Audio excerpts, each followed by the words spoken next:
Welcome to For All to Hear. My name is Rebecca Haas. I'm the Director of Community Engagement for Pacific Opera.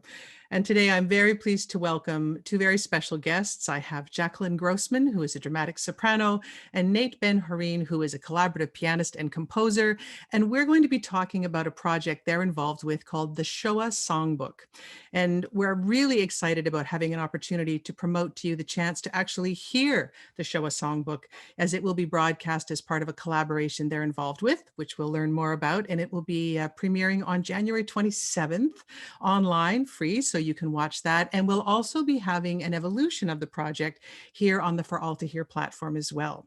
But we have many things to discuss before we get into those details and before you get to hear them make their music. So why don't I begin by welcoming Jaclyn. Welcome. Thank you so much for having us here today. And welcome, Nate. Great to see you. Great to be here. Thank you.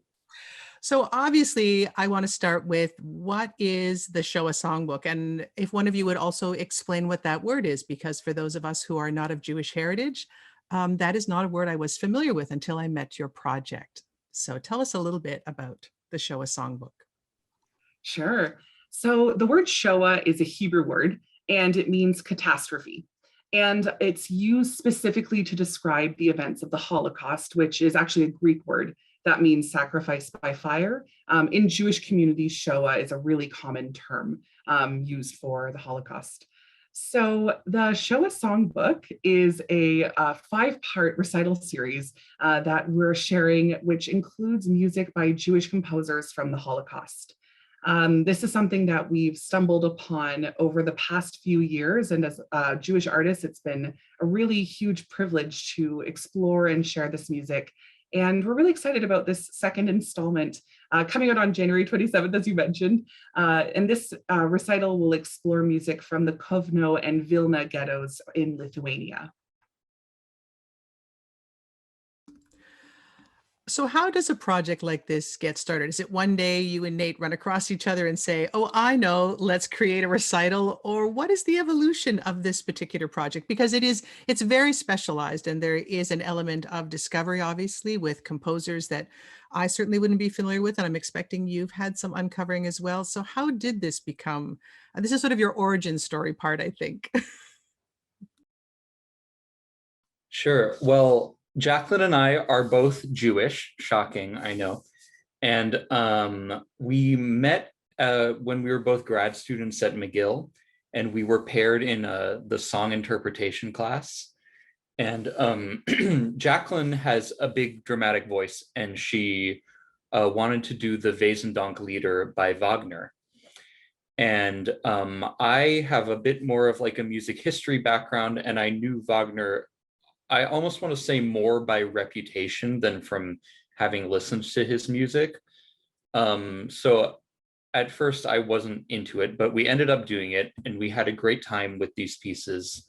All the while in the back of their head, there was a bit of a kind of question and uncomfortable awareness of what Wagner represents and who he was as a person, specifically in regard to the way he talked about and wrote about Jewish people and Jewish musicians. So fast forward to shortly before the pandemic, Jaclyn won an award from Temple Sinai in Toronto, and was programming a recital with works by Jewish composers for this award. And she stumbled upon a CD called Terezin/Theresienstadt by the soprano Anna Sophia von Otter, which features music by composers who were held in the Terezin ghetto in what's now the Czech Republic. And so this kind of blew open a door for us of discovering all this music by Holocaust composers.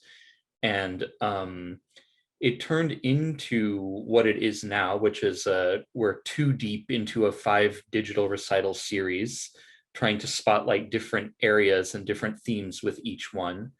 And it's become a project that has sort of become a lifeline for us in the pandemic, as well as something that, just pandemic or no, has kind of reframed the way we think about the classical canon. It's fascinating to me to think about, I mean, as we do sometimes, we hear a particular performer, they've uncovered some music, but I'm curious to make 5 recitals out of this. I'm thinking this is not as easy as finding something in a book that we can pull out and we could learn and sing. Do you want to talk a little bit about the experience of becoming familiar with these composers or even sourcing the music and what state it was in when you found it? Yeah, absolutely. It is tricky for sure, and not something that I explored or was pointed in the direction of in early in my training. But the truth is that many Jewish artists were silenced by the Nazi regime, and a lot of this repertoire was written in secret, and it was hidden in things like the lining of suitcases. A lot of it was buried in gardens and then recovered afterwards. But music really thrived in these ghettos and concentration camps. And there were, of course, situations where the Jewish artists were forced to perform by the Nazis. But these prisoners also used music to help them cope with their situations and find joy and express themselves.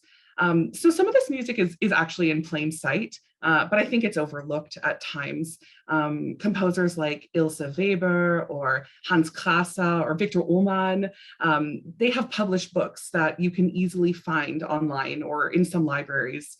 But there's also a massive wealth of music that hasn't really been performed at all or much yet. And we're really keen to give a voice to these composers and share their work because it's really good, is the truth. It's just good music. So finding it involves a lot of homework. There's a really small but mighty community of people who do this, and they are so incredibly kind and excited to connect to other people who do this work too. So it starts with a lot of cold emailing and calling people all over Canada, all over the US, sometimes even in Europe, and following the smallest lead that leads to, a stack of papers that someone says, here you go, or one scan of a single sheet that has just a vocal line written in pencil. You just sort of get what you get, and you're excited when you get something, and you go from there. So, for example, the U.S. Holocaust Memorial Museum is really wonderful and a huge resource for us. And Brett Werb, who is a musicologist there, has pointed us in the right direction. It feels like a million times, but it's tricky to do during a pandemic from your bedroom at times, researching this music. There are a lot of preservation centers and there are archives that we're eager to get to. And, there are hundreds of boxes of manuscripts that have barely, if ever, been opened and looked at. So the reason for 5 is that I feel like we could spend the rest of our lives doing this homework and performing this music, and we would barely scratch the surface. Nate, do you want to speak to a little bit to there's a vocal line only on the page and perhaps how this has also called to you as a composer? Yeah, it's to a large extent, it's kind of a DIY project. There's a lot of composing that I do and a lot of arranging. In our first recital, we featured a few songs by Ilsa Weber, who is one of the more kind of researched and celebrated figures to emerge in the field of Holocaust music. Really amazing personality. She left behind a incredible body of letters, as well as really, really beautiful songs, which are, she only recorded a melody. There are a couple of different sources of piano arrangements or instrumental arrangements, and there's a published book of arrangements.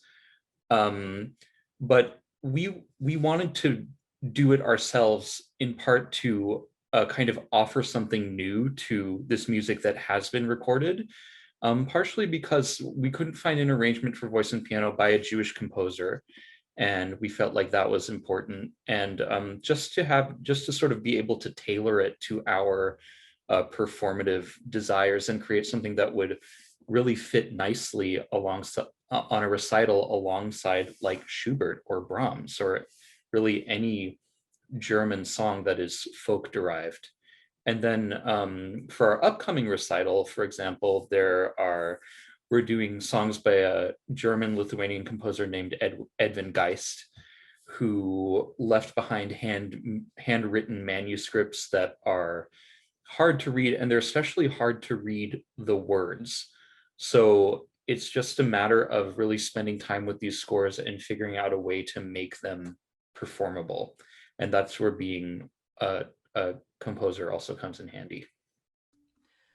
From the first Shoah Songbook, which I know has already been released, I'm curious, what kind of reaction have you had? And I know this, if I correct it, this first one was also released through, it's the Harold Green Jewish Theater, I think is your partner in this. Reactions from community or reactions from others? What sort of thing has been happening to you since you've started this project? I think on a personal level, it's been really special to connect with this music and to make this part of the art and the music that I perform and create. It's become a really special and important piece of my life for sure. And the response has been like overwhelmingly positive, honestly. I think people are just really excited, especially from the Jewish community, that this is being shared. I also think that, or I know that Holocaust education is waning in our society and we are losing our survivors. And I really think that music is a very powerful way of keeping the memory of these artists that we lost and of those that we lost in general in the Holocaust alive and well in our society and our memories today. So I think, yeah, I think it all comes down to sharing it, and I hope that people continue to explore this music with us because I think it's really important. And for you, Nate? Yeah, I was just wanted to add that, the reaction has been really positive. I think people are really interested in it when they listen to it, but it's a very multifaceted thing to react to. And on one hand, it's sort of like, is it kind of old news? Is the Holocaust old news at this point? Or is it something that really has resonance and maybe increasing resonance today? And people from different generations have kind of reacted to it differently. I think people in our generation find it quite eye-opening, as we did upon like learning about this music. And well, if it's okay for me to share this story about your Zadie, like one of the sort of interesting reactions that we had is that Jaclyn's grandpa was a little bit concerned because Jaclyn was smiling and sort of appearing happy in some of the songs, which actually are happy songs written within a ghetto, within a concentration camp. And his point of view to that is really interesting, which is that if you're talking about the Holocaust, it's this thing that is so incredibly hard to process. You can never really process what happened to people in camps. It's just impossible. You can read about it your whole life and never stop being shocked. And his way of interpreting that was saying that you shouldn't smile when you're singing Holocaust music. And our way of interpreting it is that we're going to use our instincts as performers to give as detailed and lively a performance as we can with the cues that we get from the text and from the music, which is what we would do with any piece of music. And I think that's a generational thing, but it is all a question of like adapting this material to the present day and kind of questioning, I guess, how time has passed and how to keep this memory alive and why to keep it alive. I really appreciate you sharing that story, and I think it points to something else I'm very curious about, of course, which is what it is like to sing this music now. the passing of history, your identity and how that ties into yourself as musicians. Jaclyn talking about, Wagner, singing the Wesendonck as a way to meet, knowing he's a very well-known anti-Semitic composer. He's not the only one. I'm going to read a little quote from your website, and I just would love to talk a little bit about what it means to you to start to look at this as musicians, right? That we don't just stand up and sing music. We're people with histories, with pasts, with responsibilities to communities, and how do we process music, even if we're lined up to sing it, and that's where our talent may lie. So on your website, it says, anti-Semitism is well documented and deeply ingrained phenomena in classical music. As Jewish artists, we often feel the weight of this worldview. By performing music by composers like Wagner and Strauss, are we legitimizing their prejudice? It's such a good question. Can you tell me a little bit about where you are with that question at this moment? And Jaclyn, I'll start with you, as you are the Wagnerian soprano in the room.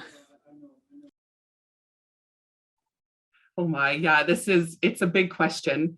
When I was 18, I sang, I think, a Schubert song on the first day of my undergrad. And like immediately I was told, you are a dramatic soprano and your life's purpose is to sing Wagner. And I had no idea what that meant or who he was, but I just dove into listening to his music and I fell desperately in love with it right away. And I thought, this is a great, fate for me. And I think people started to warn me about who Wagner was and what he thought and said, but I think I naively, truthfully turned a blind eye and subconsciously protected myself from that and just enjoyed the music for what it was. And so fast forward to the start of working on the Shoah Songbook project, I decided to start really doing my homework. So I read Wagner's essay on Jewish people.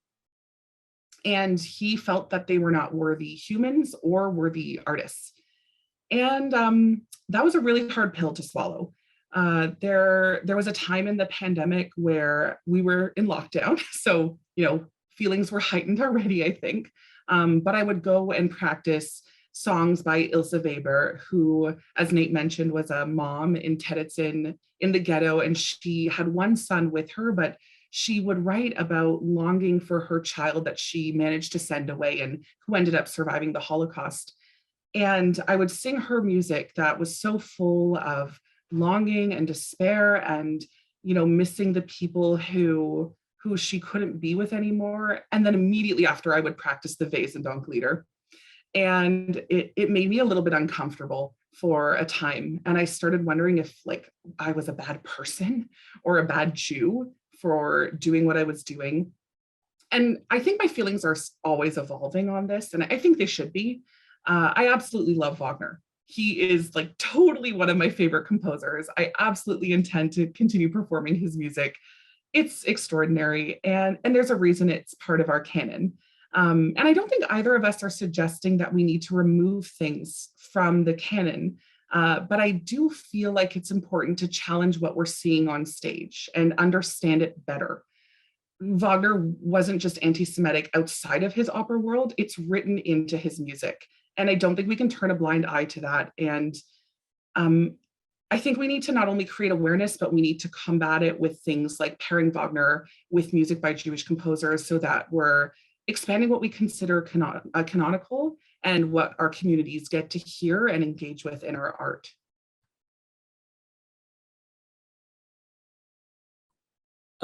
Yeah, I want to kind of expand on that and say that, so we have two projects. We have the Shoah Songbook, which is music by composers from the Holocaust, and Wagner is not making any cameos in the Shoah Songbook. He's not invited.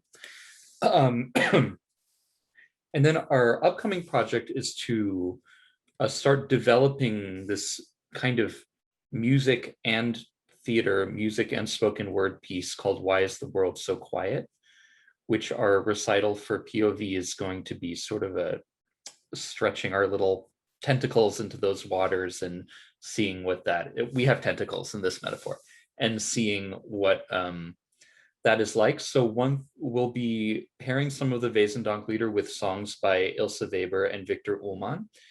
And one of the things that we're doing is having a reading of Ilsa Weber's A Letter to Her Son, who she sent away, expressing longing and the pain of being forced to be separated from him, and sort of underscoring that with background music from the Wesendonck Lieder, in which Wagner is expressing longing for his beloved who he can't be with. It's an idea that made me super uncomfortable when Jaclyn suggested it. It still makes me kind of uncomfortable. But it's kind of about not only juxtaposing these two things in a way that raises questions, but also like kind of laying claim to them as Jewish classical musicians, and laying claim to our ability to connect on kind of a basic human level with the music, if not the person of someone like Wagner. And also, I also want to mention, because this is really, really interesting to me, that when I was reading Ilsa Weber's letters, she really made a point about saying that she identified as German. She lived in the Czech Republic, but she wrote about her struggles with the Czech language and how it never felt quite native to her, and that German was the language that she really felt she could express herself in. And she felt this deep connection to what she considered the true German culture. And she saw her art as a product of that culture, which she felt was being usurped by Nazism, and kind of, her, what she considered her home culture was being corrupted in her mind by the bigotry of Nazism. And that's also true of Victor Ullman, who is the other composer who features heavily in our first concert and will feature in the POV recital, who is an amazing composer, by the way, probably the best one, and is becoming more famous, and deservedly so. But check out Victor Ullman. But he really, I think he was half Jewish and didn't really identify as Jewish. He identified as German, but was sent to a camp anyway, because they didn't care how you identify, right? And it was there that he kind of started connecting more with his Jewish roots. But yeah, I find this pairing very meaningful, and in a way it's almost a way, putting these two composers together, or these three composers together, is a way of almost like saying back to Wagner, no, like, you don't get to say that Ullman and Weber don't belong in this tradition, or don't belong on the same recital as you, because they do, and you're expressing similar things, albeit in very different contexts. Well, in some ways, you may have answered a piece of my final question, which is, what is the ultimate goal of this work? And what do you hope to have as an outcome or as an impact from having undertaken this project, which is obviously started small and continued to grow as something that is born of pandemic opportunities, which we've come across as artists, but also I can feel how personal the project is. So that is a question I have for both of you. What do you hope comes out of this? Well, I I think we're part of a time where the culture of the world and the culture of classical music need to change, and are changing, to try to become more inclusive. So I think we're kind of doing what a lot of people are doing, which is trying to claim our little slice of identity within the canon, and also feel like the canon kind of belongs to us without having to, like, give up anything. I mean, Jewish musicians in classical music are not a rarity. We're not claiming that. But still, it's just been so interesting to delve into this and to kind of ask questions about, like, like, I've been doing this for more than like 25 years before I ever heard of Victor Ullman or half of these people who are writing great music, you know, and why is that? Why should they be a secret? And so for me, our goal is twofold. It's to just get this music out there because it's good. We want people to listen to it. And also just hoping to encourage other people to do the legwork and like the pushing that it will take to carve out their own niche in classical music and figure out how it intersects with their identity and not feel like they have to give anything up to participate in classical music. Yeah. Jaclyn? I mean, I think Nate took the words right out of my mouth. At the end of the day, I think the end goal is and will always be to make sure that this music is heard because it's really good. And I firmly believe it belongs in our classical canon. Some of these composers, like Victor Ullman is an easy example, were some of the greatest artists of their time. And there's no reason why we can't program them alongside other, German lieder. There's no reason why young people in schools and conservatories shouldn't be singing them for their juries, their examinations. It's good music. It's fantastic history that comes along with the music. And like Nate said, I really hope this encourages other artists to explore their own heritage and their own culture within the musical world and to feel confident to bring it into our community, because I would love to, continue to see more and more of what else is out there that I'm not aware of. So I think it's that. I think it's, like I mentioned, it's keeping that Holocaust awareness alive and to preserve the memory of these individuals and of the events of the Holocaust. So if people would like to see the first Shoah Songbook, I think we can still do that. Is that correct? And maybe you can tell us where we can view that and where we can view the second installation before we talk about The World is So Quiet and your work with us. But where can we see the first and the second? Sure. So the first recital you can easily find on YouTube. You could also find it on our website, lichtensemble.com.